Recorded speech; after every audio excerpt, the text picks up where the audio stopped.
It's me, Marcus Hall again, and this is another episode of M in Style Guy.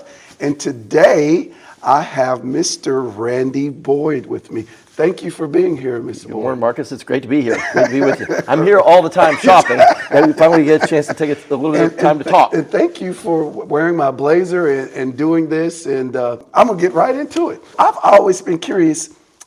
Your first business was what? Well, that's an interesting question. My first business was bagging buttons for the Saudi Arabian army. What? So how does that happen? So I'm 15 years old. My dad has a manufacturing plant, and he has one machine that counts plastic insulators and puts them in and seals them in bags automatically.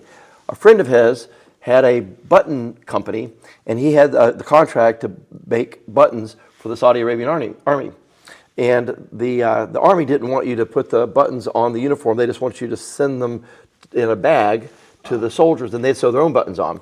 Well, the guy that had the button company didn't have a way to bag them. Dad's machine didn't work, so my dad said, well, my son could just count them. And so we had an operation at its height, like 15 kids in high school, all making like $15 an hour. This is like in 1976, making $15 an hour, bagging buttons for the Saudi Arabian army. And my whole garage was this big workshop, and I'd drive the buttons back and forth to the factory to take the delivered bag buttons. That was the first business. So I was kind of a big deal in high school. If you wanted a job at $15 an hour, yes. I was the guy to see. There you go. But the first business, adult business, was a business called Storm Alert. My dad had a company making electric fencing for cattle and horses. I was 23 years old. I'd been working for him for 4 years. Okay. So I started college at age 16 and graduated at age 19. I always, not because I was smart, just because I was cheap. I was paying my own way through, and it's just cheaper to graduate early. But anyway, at age 23, some guy came to my dad's company with this idea called a Storm Alert. But it was a barometer alarm device that would pick up on tornadoes and set off an alarm. We could make it for like $5, sell it for $16, retail for $24.95. I thought, this is a good idea. So I took a week off and sold 400 of them in the first week. So I had $6 in costs, $16 sell price. I made $4,000 that week. My dad was only paying me $12,000 a year. It turned out that was my best week ever. Within 6 months, we were bankrupt. But I learned a lot from that first business. Wow. Okay. Right. My dad made cattle or electric fencing for cattle and horses. Okay. Some guy came in to him with this idea. I think mainly because he had injection molding machines. Okay. You know, we're actually at that time, my dad's company was filing Chapter 11. They had no wherewithal to take on a new product. I was thinking that I was something of a burden. I could leave my dad's company, go start my own thing. It'd be better for him, maybe an opportunity for me. And so that's how I started the first business. So, and then how did you end up doing Pet Safe? So 3 companies. So first company lasted 6 months. 1 week in desperation of not having any product to sell for. We had some part didn't come in, and I couldn't manufacture anything. I couldn't sell anything.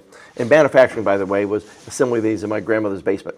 There's some people say, well, you started in you're like one of those garage startup companies. Like That's Amazon. Or, yeah. Well, yeah, but here's my thought is that anybody that starts their business as a garage, they're already rich, because if you start in a garage, that implies you have a house. I didn't have a house. You had to be rich to have a house. So I started my grandmom's basement. But anyway, 1 week we didn't have any parts to make our Storm Alerts, so I rented a van, filled it full of my dad's products. Because I happen to know there's a bunch of stores down in Georgia that were always calling up looking for product that they couldn't find a distributor for. So I went down for a week, sold everything out of my van, made like $900 for the week, paid my expenses, and turned back in the van. Unlike my Storm Alert business, every time I'd sell a Storm Alert to a store, that was the last time I would ever sell them anything. I could sell little stores all day long. They could never sell the products I would sell them. And I thought, at some point, when customers never sell any of your product, you're going to run out of customers, which I did. Yep. The cool thing about this distributing business, selling the electric fencing to the stores in Georgia, after 4 weeks, they started calling me back wanting more. I thought, wow, this is a good idea. This is a good business where customers actually want more of what you sell. So I liquidated the Storm Alert business and started doing the distributing business full time. After about 8 years of that, calling on little feed and farm stores all over Georgia, Alabama, and Florida, customers started asking me for this product called the Invisible Fence. 1989, 1990, I bet everything I owned, which wasn't very much, on creating a new product that we called, at that time, the Radio Fence. and that was my third company, which led to all the pet products. And that's the what is- Invisible Fence. Tell me what the difference between invisible fence and radio fence. So, to most consumers, not much, but Radio Fence was my product. But basically, it worked the same way. So, Invisible Fence had a patent, but it was going to expire in August of 1990. So, I decided in 1989 I would build my own product to compete with them when their patent expired. It unfortunately took me over a year and a half to get my product developed. So by the time I had my product ready to sell in June of 1991, there were 12 other people that had already gotten the business. So I wasn't the second mover. I was like the 12th mover into the business. But technically, they work the same way. Okay. The thing that was different that I did that nobody else did, Invisible Fence and everybody else that decided to follow them copied their marketing model, which was creating franchise dealerships. I knew nothing about setting up franchise dealerships. I did know something about putting things in retail packaging with a video and an 800 number and sell it to stores. Right. So I came up with a retail version, a do-it-yourself version. So I would sell mine for $250, retail for $499. The average Invisible Fence was $900 installed, uninstalled, $1,600 installed. So I was about a third of the price. I remember seeing the local dealer in Knoxville who had bought one of their Invisible Fences from as I was trying to come up with mine, and told him about my idea that I'm going to do a do-it-yourself version. And I remember him just bursting out laughing, saying, "This will never work. Nobody will ever be able to do it themselves." So that was kind of a little bit of a disappointment, but it turned out I was right and he was wrong. Right on. Our goal, the first month of sales in June of 1991, was to sell 100 units a month. We were selling for $250, so it was like $25,000 in revenue. My distributing company at the time was only doing like $1 million in revenue a year. We were in 42 states with 8 salesmen, but still only $1 million in sales. I thought, if I could do an extra $25,000 in revenue from this one product, that'll be good. In the first month, we sold 3,000 units rather than the 100. In the first 6 months, we ended up selling $1.5 million in product. The next year, $5 million. The next year, 9, 16, 25, and so on. Now, by the way, I'm sleeping 3 hours a night. Most of the product comes back. We have no cash flow.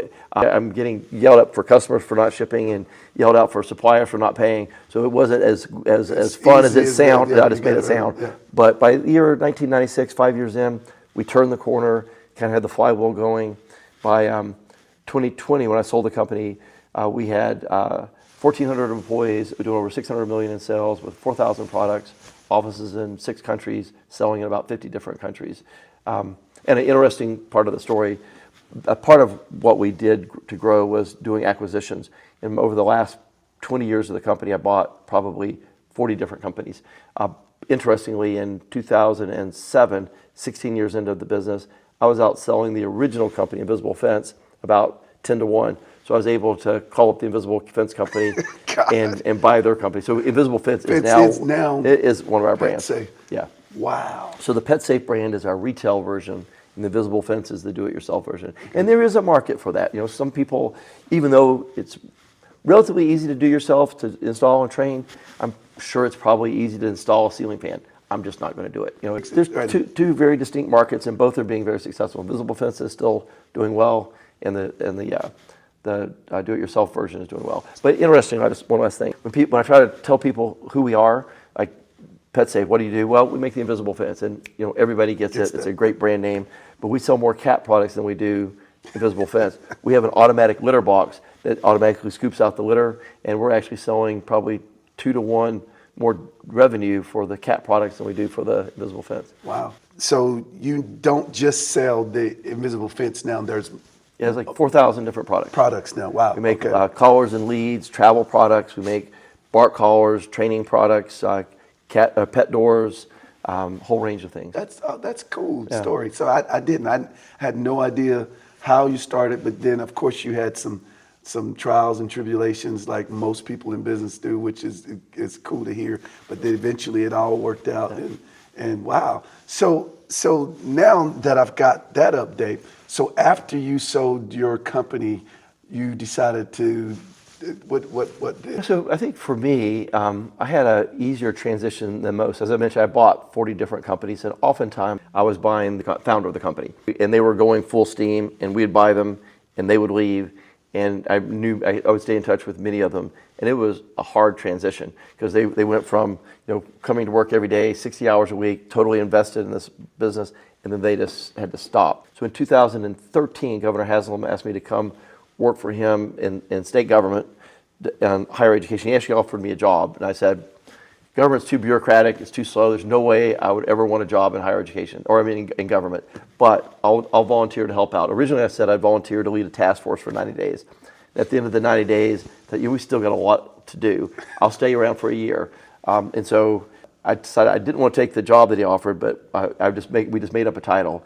And I remember one Sunday morning in my house texting him saying, hey, how about special advisor for higher education? He says, yeah, that's fine. So that was my title. It's amazing the kind of jobs you can get when you're willing to work for free. But that was the key thing. But I had started something called Tennessee Achieves, which was sending 5,000 students to college free of charge at the time. So I had some background in providing access and opportunity to students. And that one year we were able to create something called the Drive to 55, an overarching vision for our state to go from 32% post-secondary attainment to 55% by the year 2025. And we were able to create a program called Tennessee Promise, which took what I before had, which was called Tennessee Achieves, which is a private organization sending 5,000 kids a year to school, to now a state-backed program that can send everybody across the state free of charge to technical or community college, and create an endowment that made it possible to guarantee that forever. At the end of the year, I left, but I became convinced that if you really wanted to make a difference in the world, public service was the place to do it. Yes, it's slow, it's bureaucratic, but if you get something done, it can be transformative. Right. And so I came back in 2015 as Commissioner of Economic and Community. That year, I was still the CEO of my company in 2013. I'd work at Knoxville in my office Monday mornings, drive to Nashville, stay there till Friday afternoon, drive back. And when I left, something that I remember telling all my employees was, we think we built something bigger and better than any one of us individually are. We've got this great organization that has life and has momentum beyond any one person, but how do you really know unless you step away? And so this was kind of a test. What happens if I step away? How will we do? And the good news, bad news was the company did better without me than they did with me. So they thrived. So 2014, I was chair of the United Way. It's a 20-hour-a-week job, but I volunteered to do that. That was a great experience, getting to know everybody else so many other people that I didn't know about in our community that are doing great things. Came back, then Governor Haslam asked me to come back and be his Commissioner of Economic and Community Development. So I did that for 2 years. You're traveling around the world talking with CEOs of General Motors and Toyota and Volkswagen, telling them how great your state is. And if you're successful, they'll create factories and businesses in your state, providing thousands of jobs to your friends and neighbors. It's a cool thing to do. We managed to recruit 52,000 people to the state and $9 billion in investment, 52,000 jobs and $9 billion in investment over the 2 years. That was successful. But at the end of it, we had a few initiatives with the governor that I wanted to see continue. We want to continue the Drive to 55. We had this initiative to help our rural communities. In our state, we've got some places like Nashville, Knoxville that are thriving. 30 miles outside of town, you can go to Scott County or Hancock County, or places that just aren't successful. So we had this initiative to help our rural communities. Those were things I was passionate about. I was worried that the governor wouldn't have enough time in his last 2 years to really do all the things we wanted to do. So I decided I'd trade my last 2 years with him to run for governor so I could add another 8 years toward this mission. I lost spectacularally. I learned a lot, though, through the process. We could talk about that. Okay. How do you feel about that? I don't have any regrets. If I didn't run, I would have always regretted not having the courage to try. Right. And so I made so many friends all across the state, and I got to know the state at a very intimate level at every single county. And so after the election, a buddy of mine who supported me in the campaign, President Joe DiPietro, president of the University of Tennessee system, called me up and asked me over for lunch. And usually back in those days, I was always busy. My assistant says, "You got nothing. Nobody wants to see you anymore. You can see him the next day." So I go in his office and we talk for have a nice lunch. And then at the end of it, he says, I'm going to retire. I'm leaving in about 3 months, and would you be willing to be the interim just for 6 months, just until we can find somebody qualified? He didn't say it exactly that way, but I said, well, only if I can come in and be disruptive, kind of like what I did back in 2013 with Governor Haslam. It turned out if you really wanted to make a difference in the lives of the people of Tennessee, there's no better place. And back to running for governor, as the land-grant public institution for the state of Tennessee, our mission is to serve the people of Tennessee. And I always wonder, like if you're a president or when you hire these presidents from another university, from another state, they pop in for 5 years, like how do they do their job if they don't know the people of Tennessee? So running for governor, I think, really helped me do this job better and also understand the politics of the state and know the people that are in the state political system. So that helps a lot. So from special advisor to commissioner to running for governor, which was very intense, to then president, by the time I was ready to sell the company, 2 years into my presidency at UT, I'd been pretty distant from the company. So when we sold it, it wasn't as emotionally hard for me as it was for others. Because I already had this other busy life. You've been doing so much. You know, my sons, neither of them they have their own interests in their own lives, and I never wanted to be that dad that tries to force my kids to be in my business. If they wanted to, I'd have loved it, but it was never their passion. It made sense at some point to sell. It seemed like a good time.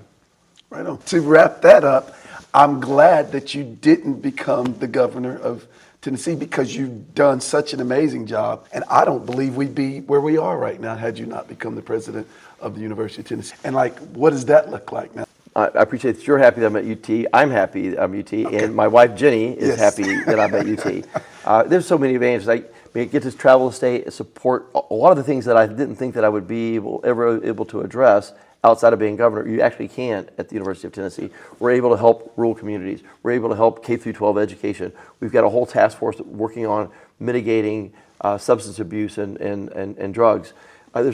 And we're improving education across the state of Tennessee. So we're involved in so many things, supporting agriculture. So I love it. I get to live in my hometown. Yep. It's still great to be still in Knoxville. And as far as longevity, the board said, as long as you're continuing to work for free, we'll let you hang around until 2030. So people say, there you go. They asked me to stay till 2030. I said I would, but the truth is, people say, well, you've got a contract now to 2030. There's no contract. I want to stay and get these big things done. So next question, how did you begin to own a baseball team? So I've always loved baseball. As a kid, I loved baseball, but I was never any good at it. But when I started working, I was traveling all over the country. I'd find myself going to Major League ballparks. Next thing you know, I was on a quest to make all the ballparks. I've now been to 45 Major League ballparks. Through that, I came in love with the idea of owning my own baseball team, a Major League Baseball team. But I've done the math, and when I was broke, I was probably only about $200 million away from owning a Major League team. Now I'm done a little bit better, but now I'm billions of dollars away from owning a Major League Baseball team. The cost of a team has been growing faster than I've been able to make money. So I had to set my sights a little lower and thinking it'd be great to own a minor league team. Remember having lunch back when I was working with United Way. Jim Haslam, who owned the Smokies at the time, takes me to lunch just as a favor to say thank you for doing this in United Way. And at the end of lunch, he said, hey, by the way, you'd ever want to sell that Smokies team? I'd love to buy it from you. He said, oh, no way, never. Too good a deal. We'll never sell. I thought, well, okay, that's the end of that. I guess if I'm ever going to be in baseball, I'll have to buy a minor league team someplace else or a minority stake in another major league team. Then fortunately for me, in 2013, I'm driving. I remember the moment. I'm on I-40 heading into downtown, and Jimmy Haslam calls me up. It's like 5 o'clock in the afternoon. And if you know Jimmy, he's really quick and to the point. Hey Randy, Jimmy here. We've decided since we have the Cleveland Browns, we don't really need the Smokies. You want to buy them? Sure. What's the price? He gave me a price. So, okay, let me think about it. I'll call you back in the morning. Send him an email at 5 the next morning, offering a counter price. He said, that's fine, and we were done. Now you had to go through all the process, and when you buy a baseball team, they got to check you for, your whether you have a betting habit or all. They spend 6 months betting you, but by June or July of 2013, we had the team, and I've loved owning the team. You don't get into minor league baseball to make a fortune. You probably aren't going to lose, but you're not going to make a fortune. But it's just fun to do. The thing I love about baseball, maybe we've talked about this before, but in baseball stadiums and baseball games, is that it brings people together. Unlike other sports, if you're at a football game or a basketball game, I mean, the action is happening so fast, you're riveted to the court or to the field. But they do studies that show at football, soccer, basketball games, 90% or more of the time, the fans' heads are just forward looking at the game. At baseball games, 50% of the time, they're looking side to side, talking to their friends. And so it's just a place that builds community. And one of the things I'm so excited about our new ballpark in downtown Knoxville, it'll bring people together. People from East Knoxville and North Knoxville and downtown and West Knoxville. We're all this big melting pot coming together, enjoying time together. And that's what I hope that our stadium will do for our community. So at what point did you decide to take the stadium from Sevierville and bringing it back to Knoxville? And why did they move it? A lot of different historians with different points of view, but the people that I've talked to that were there, they couldn't find a home that for the Smokies at the time that everybody would agree to. Okay. So they found like 2 or 3 different sites, and the people in the neighborhood would object. I think they were going to go out in West Knoxville, and the people in West Knoxville objected. So every place they looked, there was all this opposition. And so Mayor Victor Ashe said, finally, well, look, if I can't find a home for it, we need to build a new convention center, so we'll just build a convention center, and we won't do the stadium. So the owner said, okay, we're moving. And then they got him, Gary Wade, Supreme Court Justice Gary Wade, got together with Teddy Phillips and the Haslams, and they all put together a consortium to buy the Smokies and to keep them in East Tennessee. And if it wasn't for Gary and that team of investors, the Smokies would have moved to South Carolina and we would have never got them back. Oh, wow. Yeah. And so by them keeping them in Sevier County, made it possible for me to move them. When you own a team, you can move from one county to the next because it's kind of in your territory. Moving from one state to the next is a whole other thing. Yeah. So we were fortunate to keep them in the community. When I bought them in 2013, we had 12 years on our contract with Sevier County. They have a sports authority there as well.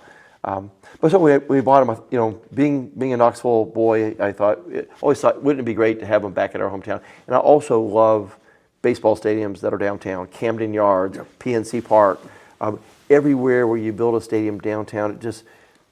It has a different feel, and it's also great for economic development. So they had the idea early on.